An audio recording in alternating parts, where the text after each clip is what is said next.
Ximenez has designed, implemented, coordinated, supervised, and assessed numerous mental health and other community service programs with the Los Angeles County Department of Mental Health, communities, organizations, CBOs, and other organizations. She's mentored and been a contract liaison with the Los Angeles County Department of Mental Health, multi-million-dollar mental health contracts. She's represented agencies and organizations in countywide and statewide administrative meetings, committees, and initiatives and other efforts. Currently, she has the honor of working full-time at the Community and Government Relations Division, Office of Directors of the Los Angeles County Department of Mental Health. So it's an honor to have Dr. Leticia Ximenez here with us. Thank you. It's an honor to be here, and I thank you for, our time is one of the most valuable and precious things that we have. And so for you to take the time to come, it's a great honor, and I really appreciate it. And I am here to serve and to do whatever I can to be of service to you. So thank you very much. What I wanted to do, so you heard a little bit about me. I've been a little busy, but I think when you do something that you love, when you do something that is dear and near to your heart, something that gives you meaning and purpose, it doesn't seem like a job, doesn't seem like like work. It's an honor and it's a pleasure, and we do it with great happiness. And so I'm really happy to be here for that. What I wanted to do is just really quickly, just kind of get an idea of who's in the room. And just really quickly, can you just say your name and where you're from? And if you want to tell us anything else, that's fine too. But kind of so I can get an idea. What is it? How many people here are clinicians? Okay, so you guys therapists. Okay, good. And how many people are here case managers? All right, great. And how many administration? Okay, wonderful, wonderful. Okay, wonderful. So, before I get started here, I wanted to just get an idea. When you hear of this, you heard of this this title here, and you may have read a little bit about what it's about on the website. But what is it that brought you to this particular workshop today? There's a lot of different workshops. So what is it that you're hoping to gain? Yes. Strategies for couples therapy with Mexican American. Okay, so strategies to help couples do couples therapy. Okay, great. Yes. I felt the Mexican American part grabbed my attention because there are it's different than couples that come from Mexico. I took that as people who are Mexican but were born in the United States. Yeah. Okay. Wonderful. Very good. We're a breed of our own in a way, right? Yeah. We're all similar yet different. Yes. As a title and just the initial thing, background, because I like to things I can learn personally for myself. I case manage some of that too, but it's kind of my personal. I don't really believe it's helpful or it can work. I don't want to give that to my clients. So a lot of times I find myself kind of trying out ideas and things for myself or for my own family. Right. Yes. Actually, so important. So important for us to do that. To really understand, to really know what works, what doesn't work. And the most important thing is that, how we need to know what's ours and what's not ours. Especially if we're doing therapy or if we're doing even case management or even up in the front office, right? It's really important to know who we are and to not take things personally when we're dealing with somebody else, whether it's in the front desk or it's in the therapy session. If we don't know who we are, then it's easy to get ourselves lost in helping others. And that's when boundaries are blurred, that's when we overstep our boundaries, that's when things get crossed, that's when it becomes very, very difficult, and that's when vicarious traumatization, when we vicariously get traumatized because we don't realize the difference and where the boundaries stop and go and continue. So that's, I always highly recommend to know as how does this stuff apply, you know, how does it make sense to us, and that's the best way. If we are able to make sense of it, if we understand it, then we will be able to apply it in one way or another. So very good. One more? Anybody else? Or, yes. I'm the clinical supervisor for children's mental health for treatment clinics. And I don't know if people are aware, there's a big change in the way the Medi-Cal regs and what you're allowed to bill. Yes. And what's new is you can now do family therapy and couples therapy, which is something that wasn't allowed or wasn't billed direct, right? It's part of my interest. Yes. Okay. Wonderful. Isn't that great? And many times it's really interesting because this is as we are educating, we're building capacity in LA County, and as part of our, we have a spirituality initiative that we're spearheading in LA County. And what we're doing is a lot of capacity building, especially in the faith-based organizations and so forth, really so that we can work better together and really create some health neighborhoods in our communities. And one of those reasons is because we have certain limitations. As therapists and as mental health staff, we know that couples therapy is very important. Right? As many times seeing children, we say, well, actually the child is the identified patient, but really the problem is what's going on at home many times, right? It's the parents are having difficulties, they're having some relationship issues, and the child is the one that's being identified as being the patient. And you're going, okay, wait a minute, I need to see the parents, I need to see the family, and so forth. So there are times that we can do that, and it's wonderful if we can, or we can refer them to another clinician who can actually see them, and we can see them as a family. But that's not always the case, right? That's not always the case.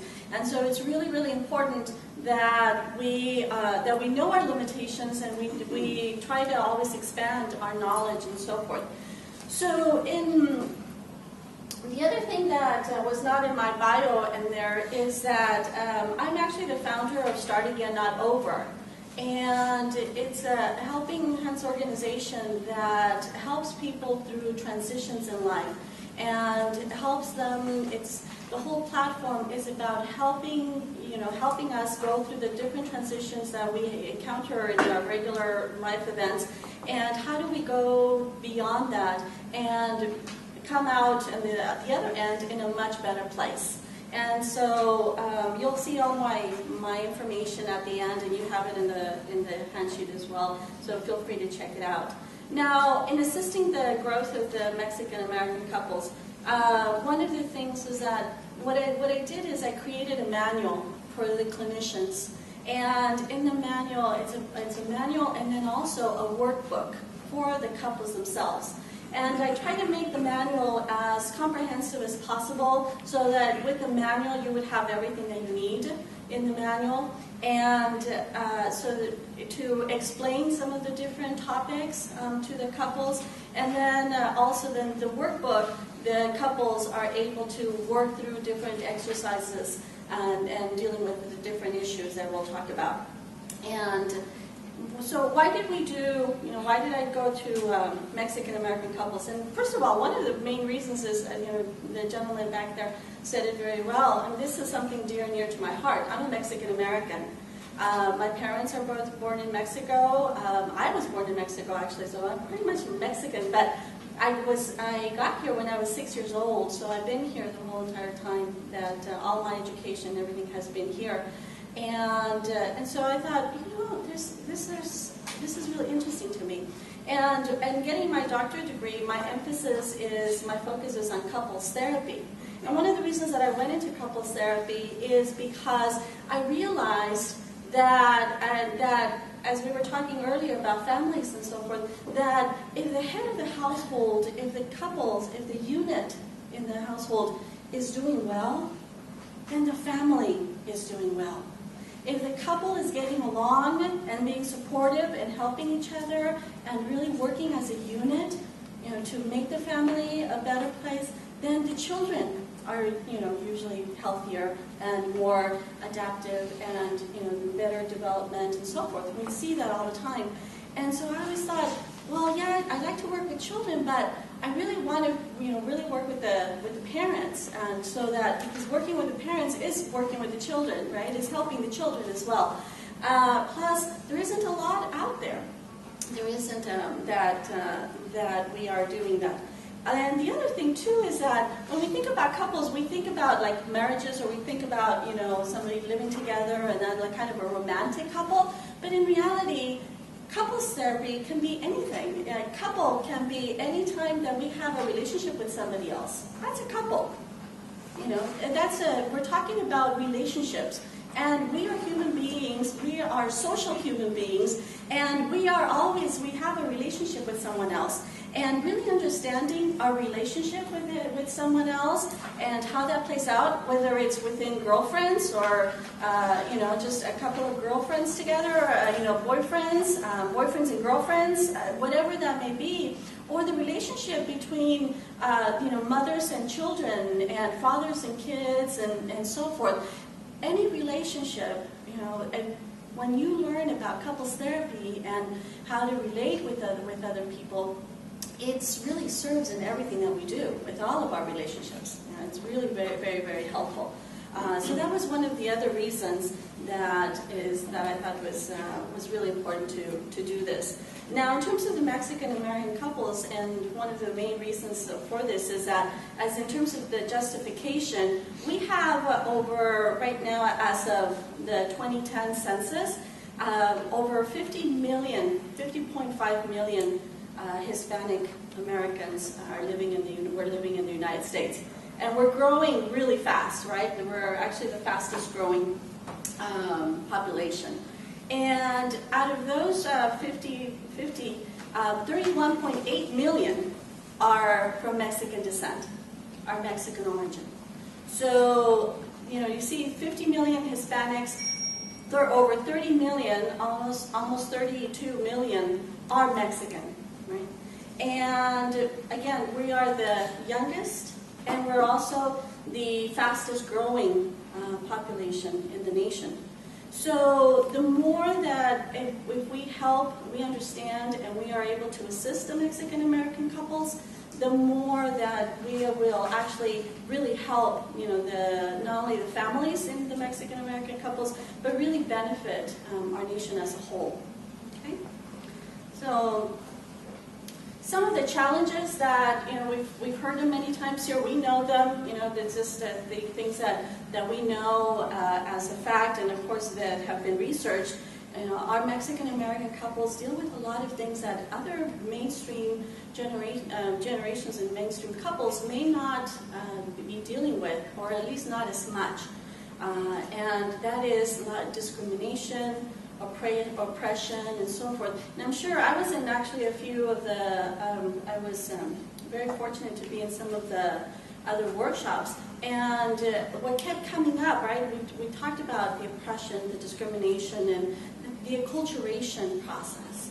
And that's something that we don't learn very much in school, and we don't deal very much as we're seeing families. We don't think about the acculturation process and how that affects the family unit, how that affects the couples. And it's very, very important that we do keep it in mind, because the acculturation process is a very stressful, very, very stressful process. And it creates so much stress that a lot of people don't understand. Because they don't understand the process, they think something is wrong. And it's not that there's something wrong with my partner, it's not that there's something wrong with my relationship, but it's something that I'm dealing with because of the societal problems and the acculturation that I'm going through. If I understand that as a person, then I'm more willing to understand a little bit more and be a little bit more understanding and a little bit more helpful to my partner. So this is something that's really important that you can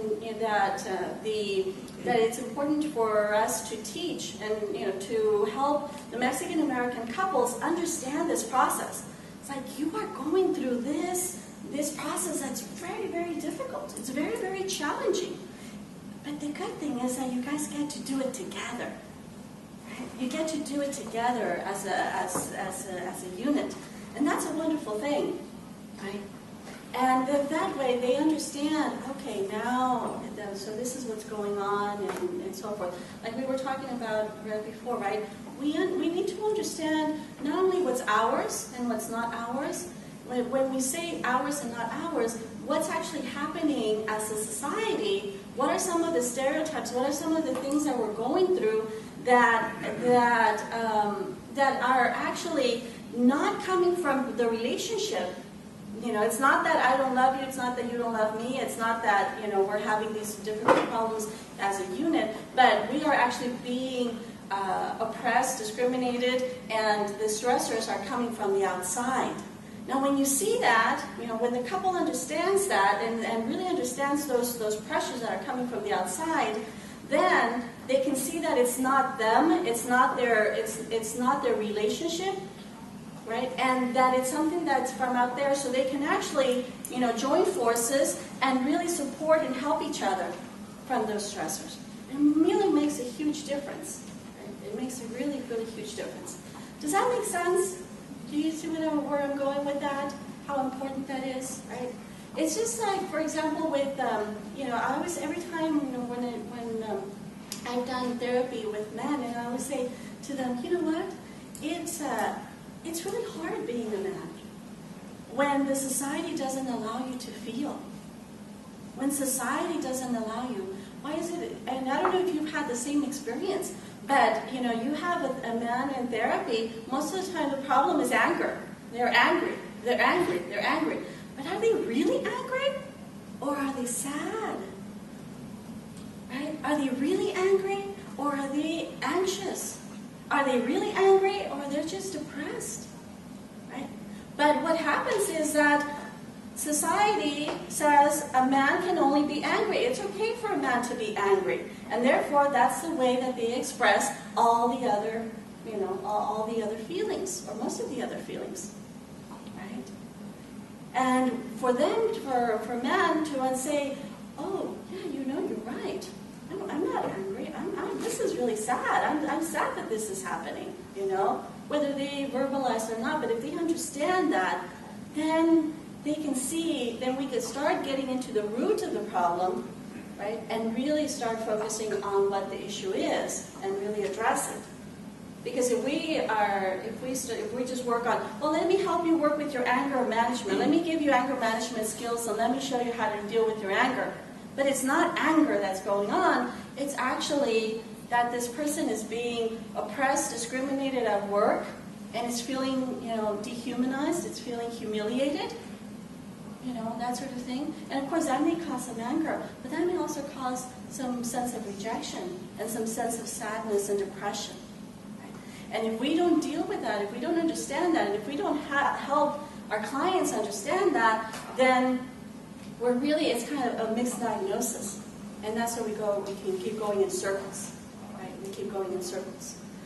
So it's really, really important. So that's just an example of some of the things that we work on in this workbook. But the other thing about acculturation that I think was really interesting as I was doing the research is that women acculturate faster than men. Did anybody know that? Because I didn't know that when I was doing my research. I'm like, really? That's interesting. What do you guys think about that? Does that make sense? Did you guys know about that? Maybe I was the only one that didn't know. I'm sorry, can you repeat that? That women acculturate faster than men. Yes. Maybe because women mature faster than men? Oh, you hear that a lot, right? Yeah, women mature faster. It takes, yeah, okay, yeah, maybe. I don't know. Yes? I think, because I came to the United States when I was a little girl too, but I think for women, you get more emotional support. You get the nurturing of like adjusting to the changes. I know my mom really focused on my mom, my sister, and I, rather than my brother who was the oldest, and he was 14. Like, oh, he's not a young man, he can adjust, and he had issues too. Right, of course. I think it's the emotional, like, we get more support. More support. We're allowed to go through that transition. That's really good, thank you. Yes. So I'm thinking about my family. Uh-huh. So women generally are more fluid with their emotions, Uh-huh. and, accustomed to shifts and changes. Uh-huh. But men are traditionally the providers and work from the land, and so, and what I've seen is that the men have a hard time leading their work and how they identify in the community, Yes, because yes. now they have a new community, and what is their role? Yes. And, Those are very good points. And keep those in mind as we go through this, because those are the issues that we deal with here, right? Because you're absolutely right. Men are, their identity is all laid out in what they do, right? In their action, in their jobs and everything. And so when they don't have that job, when they don't have that, then their sense of identity, it's lost, and it's very, very difficult to recuperate. So, yeah, very, very good. Yes? Yeah, the maestro Jerry Theo, Yes. heard him speak at another venue one time. Uh-huh. He was quoting research that the Combined Network does. Oh, yes. And that he says that as children, that girls are hugged 4 times more often than boys. Yeah, kind of what you were saying too, right? Girls get that more of the emotional, the support, it's okay, right? And what did Jerry say when you, Professor Teo said yesterday, right? It's that acceptance, right? If I feel like I'm accepted, like if I'm okay, if you're okay with me changing, then it's going to be easier for me to change. If you're okay, if you accept me while I'm going through this transition and I'm acculturating and I'm finding myself, then it's going to be easier for me to do that, right? But if you ignore me, or you say, well, no, you have to be this way or else, right? If I feel that that your love towards me is conditional, then it's going to be a lot harder for me to acculturate. It's going to be a lot harder for me to find myself because I don't have that safe space, right? And so this is all about creating that safe space for the couple to really understand each other and what they go through, that it's the same yet different, and to give them that safe space to find who they really are. So more acculturated groups, the more the people are acculturated, the more challenges they have, and it's a lot harder because what happens is that as they say, women, let's say, acculturate faster, and men may acculturate slower, right? Then what happens is that, well, now we started right here, and now you're up here and I'm down here. And there's no right or wrong or anything. It's just that, we go at different paces, and we all go at our own pace and stuff like that. And that's important for couples to understand that, right? But what happens is that, well, okay, now you want your independence and you want to do things differently, and I want to keep things the same because this is my identity, right? Because I'm afraid to let that go. Because what is that going to mean? Is that because you want to do this, because now you have a different way of thinking, does that mean that you don't love me anymore? Right? So there's a lot of conflict that happens, and these are the things that the couple is dealing with in trying to go through their own acculturation process. One of the things about couples therapy, and it's really, really important, a lot of people think that couples therapy is about us, just dealing with the relationship, right? And yes, that is the case, but you cannot help the relationship. You cannot make any changes if you do not deal with and really handle the couple as individuals. Because it is 2 individuals that come together to make one. If one individual is not doing well, if one individual is having issues or problems or anything like that, then the whole unit is going to have problems. We have to deal with, and it's a way of assisting the individual, the partner, in that relationship, so that both at the same time, so that they can support each other.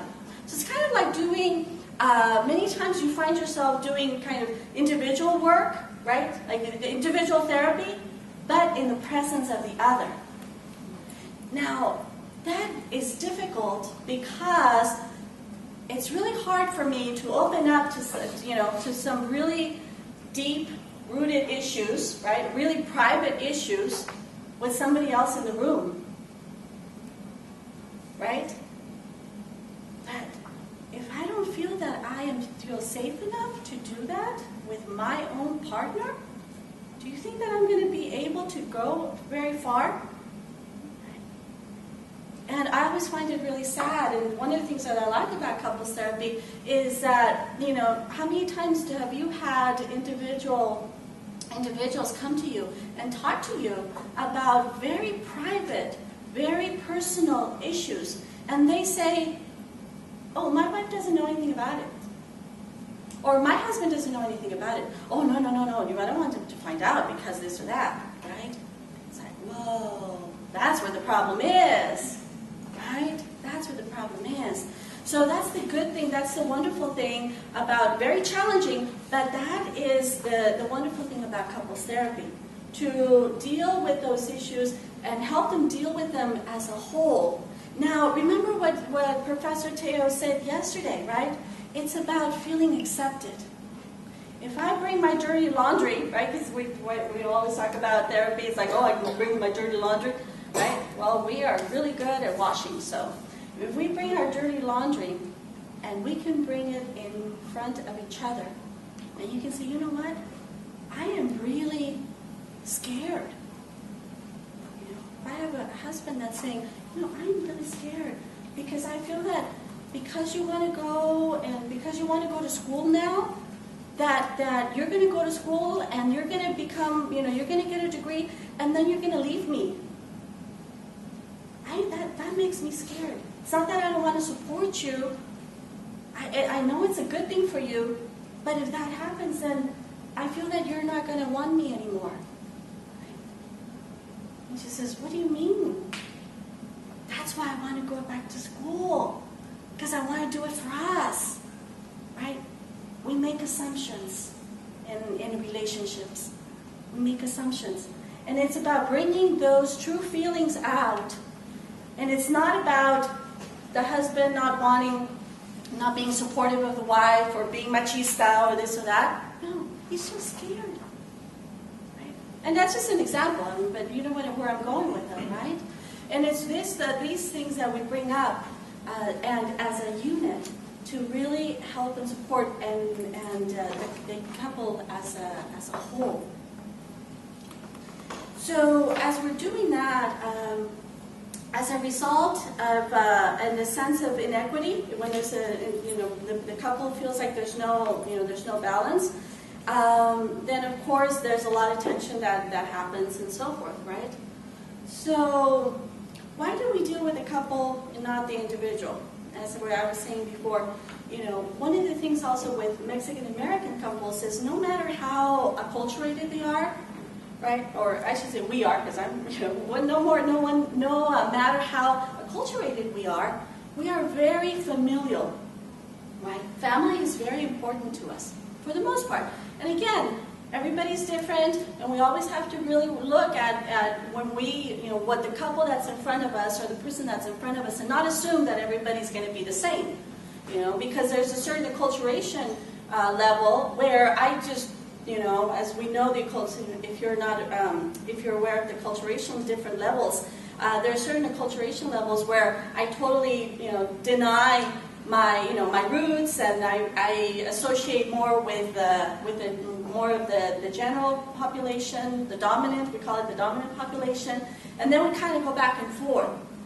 And so again, that's important for people to understand. Well, it looks like you're a little bit more on this part of the acculturation level where you want to keep more of your traditions, and you're more in the other level where you're actually trying to find yourself, and as you're trying to find yourself, you think that you have to you have to let go of your traditions.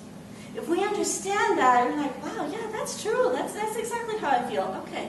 But it's, again, we help people understand, we help the couple understand that it's this process that that's going like this, rather than it's not this, right? It's us trying to find ourselves in this acculturation process. Okay? So the way that, of course, as we said before, if the family is doing well, then if the couple is doing well, then the members of the family are going to actually, the protective factors are going to be a lot better. And but if it's not, then we actually have even more risks, right? We end up having risk factors such as, like Teresa was talking about this morning, right? Sometimes even domestic violence, physical, verbal, emotional abuse, all sorts of different things that can come back, that can come from that. So it's really, really important to really deal with that nucleus, with that unit, that family unit. When that nucleus is nice and stable, then the atom, the rest of the unit's it's going to have a better chance of thriving. So it's really, really important as we're doing this, as we're helping the couple get through this acculturation process, to help them understand maladaptive patterns, things that are hurting each other, things that they may be doing that is actually causing pain or discomfort in the other person, and how to eliminate them, right? And really so that they can be, again, more supportive and more helpful and really deal with that stressors of the acculturation level, okay, with the different transitions. Now, yesterday I did a presentation on, my workshop was about turning loss and grief to loss and gain. Acculturation process, there's so much loss that happens because we're trying to find ourselves, and in finding ourselves and figuring out what we're going to keep from our traditional culture and what we're going to let go of, and what we want to acquire, what we want to gain from the dominant culture, and what we don't want to be part, what we don't want to take in. Right? There are lots of choices, lots of decisions that we have to make. And we do that all the time. We just don't realize that we're doing that. And the more that we understand what's going on, that what's happening, what we are accepting, what we're letting go of, the better we will be able to deal with the transitions and the grieving process that happens. And my whole premise in my workshop and in my website and in my business with Start Again Not Over is all about every transition in life. Really every choice, every decision we make, there's a loss and there's a gain. And whenever there's a loss, there's a grieving process. And that grieving process, if the decision is really minimal and so forth, then the grieving process may not be as intense, or it may not last very long. But nevertheless, there's a grieving process that happens with that. And I truly think that is one of the main reasons that people have difficulty with change. It's because they don't realize that they're going through this grieving process. It's hard for me to let go of something. And if I don't understand that that's what's happening, then I'm not able to move past the grieving process, and I get stuck. And when I get stuck, then I don't thrive, I don't survive, and then I'm unhappy. And then my partner is unhappy too. Right? So it's really, really important as we're doing this work to really help the couple understand the acculturation process, the grieving process, all these things that are happening that they're dealing with, and it's just so amazing. I always tell people, it's like, wow, you have any idea what you're doing? Look at all these things. That takes a lot of courage. It really takes a lot of strength. And we feel like, no wonder I'm so exhausted, right? No wonder I'm so exhausted. Yeah. But you know what? With couples therapy, you get to do it together. And what a wonderful thing that is, to get to grow as a human being together, being supported by each other. Right? That's the beauty of it. So, of course, one of the things and the reason that I created this manual and the workbook is also because, as we know, it's difficult to engage people, to engage the Mexican American couples in particular, in therapy? How many Mexican American couples do we get to see? Many times we don't get to see them unless there's a child, right? And we say, you know what, I need you to come in because, as a kind of as a hook, right? So that we can help your son or your daughter and so forth, right? We have that identified patient. Sometimes we get to do it that way. Yes. Yeah, I remember working with children and they were divorced, and the two children were having a difficult time in school. Their grades were dropping and behavior misbehaving, and I had a talk with the couple, with the parents, and I told them, you need to stop this with the kids because it's just affecting them. One thing is you're no longer a couple, but you don't stop being parents and you can parent. Yeah. And after that, the behavior changed in the kids. And that's really important what you just said, because sometimes, couples are going through all of these things, they're having all these issues and everything, and it's really hard to see beyond ourselves. It's really hard to see beyond the problems, the issues that are going on, and see how it's affecting everybody else. And sometimes it just takes just that. Saying, you know what, the things that you're doing to each other, the way that you guys are talking to each other and so forth, it's really affecting your kids, right? It's really affecting your family as a whole, as a unit. And it's really scaring them, or this or that, whatever the case may be. And sometimes, I always say, it's really hard to know that you are, in a novela, right? If you're in the novela, and you don't know how, you're not aware of everything else out there, because the drama and all the things that are going on, right? It's really hard to see what's actually happening, outside the novela and everything. That's what I love. If you haven't read Don Miguel Ruiz, how many of you guys have read Don Miguel Ruiz, The Four Agreements, Los Cuatro Acuerdos? Yes, the Toltec Wisdom. If you haven't read it, I highly recommend it. You can get it in Spanish, you can get it in English, and I think it's been translated in so many different languages. But one of the things is that, he talks about the Four Agreements and also the Fifth Agreement. All of their books are just amazing. I highly recommend all of them. One of his sons wrote the 5 Levels of Attachment. For all of you guys doing therapy and everything, I highly recommend that book too. It's a very different twist to attachment that's really, really, really good. But one of the things that he talks about is that, we are in our own story. We are in our own story. We're in our own movie. And many times we don't realize that we are in our own movie. And that my movie, what you see, may not be what I think you see. But unless I understand that, then I don't know how it's affecting everybody else or what everybody else thinks. But more importantly, I also don't understand that if I'm in my own movie, I am the actor, I am the producer, I am the director, I am everything of my own movie. And if I act, produce, direct, and do everything with my movie, I have total control of what happens in my movie. So, highly recommend that. But, so thank you, very good. So, it's really, really important for us in order to really help the Mexican American